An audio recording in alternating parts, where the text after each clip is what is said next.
Hi Leo, it's wonderful to be with you today. My name is Gregory Scott and this is your astrology forecast for September 2014. I'm going to give you a rundown of what you can expect and what's going to be happening, and then I'll also draw a tarot card which will give you an overall theme for the month. So, to start here, on the 2nd of September Mercury goes into Libra in your third house of communication. So, the planet of communication, the real talker, the chatty Cathy of the zodiac here, is moving into the sign Libra, which is really the socialite of the signs. It's really the most charming, tasteful, harmonious kind of sign, and it's in the area of communication where you talk. So you're going to be a fabulous communicator on the 2nd and moving forward, but it really starts on this day. So really expect to be able to say things well and to express yourself in a way that's what you actually mean. You know, sometimes you can say something and completely goes down the wrong way. That's not going to happen to you this month. As the month progresses, specifically to the 4th of September, you're going to feel a real resurgence of finances transforming your everyday life. So it could be that you have the money to redo your kitchen or redo your living room, or to even redo your physical appearance. It could be that you have the money to have that surgery that you've always wanted. You know, I'm not saying that's good or bad, but it's about a rebirth and a transformation of your body and your daily life and your daily experience in a practical earthly way. So it has to do with the body or it has to do with the home. So expect something to shift and to have some freedom to make some changes in those areas. On the 6th, Venus goes into Virgo in your 2nd house. You're going to have a real love for practical, physical things this month, and especially around this day. So you're going to have a real aptitude to make money, to beautify your house, to transform your circumstances, the way things look. You're going to really be able to make concrete, tangible changes around this day particularly. And on the 9th is the full moon, and that's the full moon in in Pisces. That happens on the 9th, full moon in Pisces. And think of this full moon as the emotional equivalent of a wet fish. You're going to have a tendency to stand by the seashore or the beach and just weep into the ocean. It's going to be really over the top, and that is for you kind of balanced with your ability or groundedness with this ability to make your physical life better. So your way out of that is to focus on tangible things like you can actually do something with. So it makes sense in terms of the emotional side of things is going to be a separate entity almost to what you're doing in real life. You're going to experience this huge bubbling over in terms of what you feel around the new moon. It's just going to be like a flower blossoming, and it's not particularly going to be pleasant. I don't think these emotions that are going to come up are going to fill you with delight and joy. It's more like the weeping and the tears. So for you to focus on, can I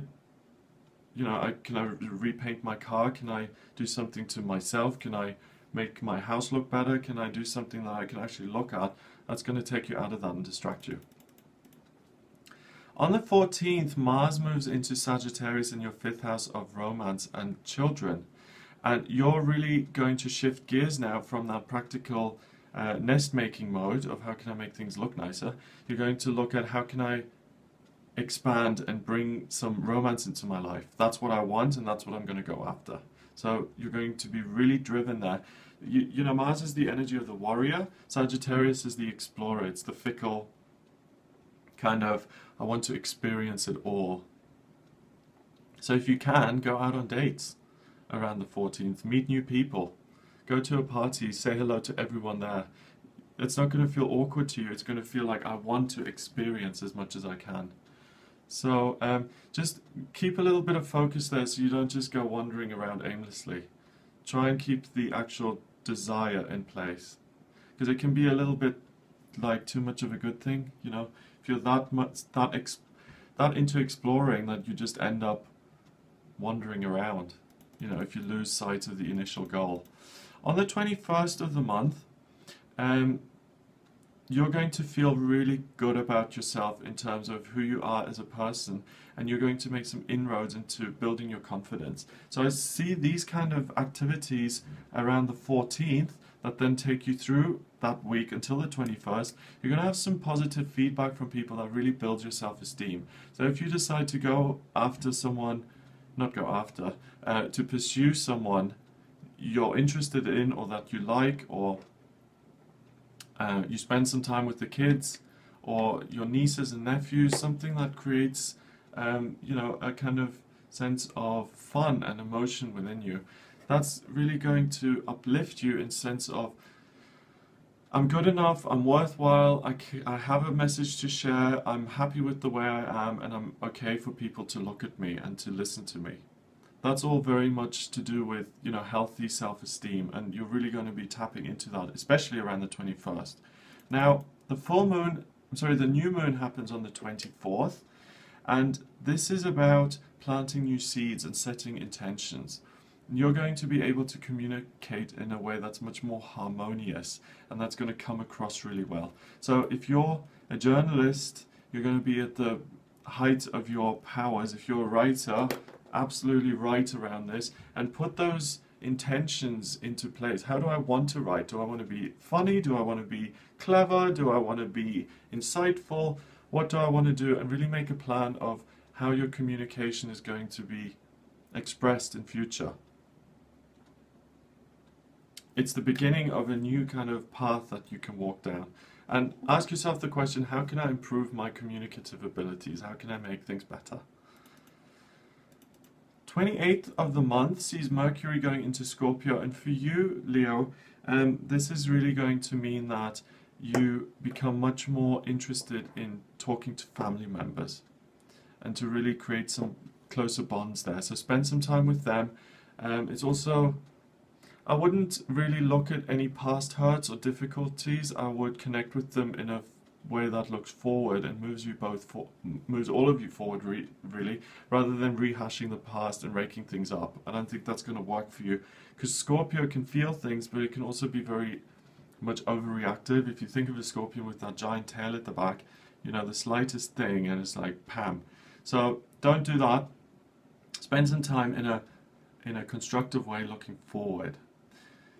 To end this month, the 30th of September, your planet of Venus, the goddess of love, Aphrodite, she goes into your third house of communication in Libra. So not only are you going to be really wonderful at communicating this month, you're going to love doing it, you're going to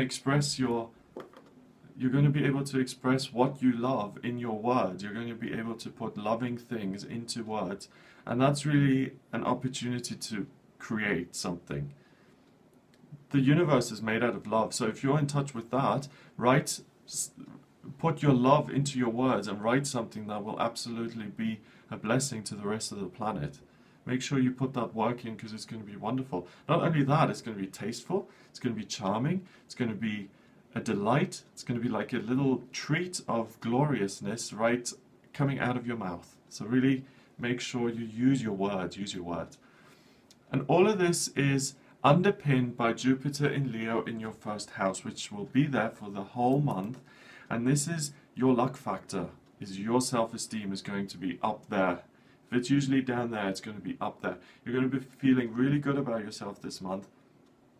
And it's when you feel good about yourself that you can take actions that build further evidence. So really put yourself out there. You're really in a good place in September. I'm going to draw a card for you to give you an overall theme for this month. Let's see what that is. Okay, it's the Hierophant in reverse, and that's interesting. It means that you don't need to rely on institutions to give you your sense of security and safety. You are your sense of security and safety. You can do it for yourself. You don't need anybody else. You're good enough. You're better than you've ever been, and you can go out there and get them. Have a wonderful month. If you'd like a private reading with me, please get in touch via my website. It's gregoryscott.co.uk. Send me an email. The address is readings@gregoryscott.co.uk. Or you can find me on Facebook, facebook.com/GregoryScott444. Have a wonderful September, and I'll speak to you soon.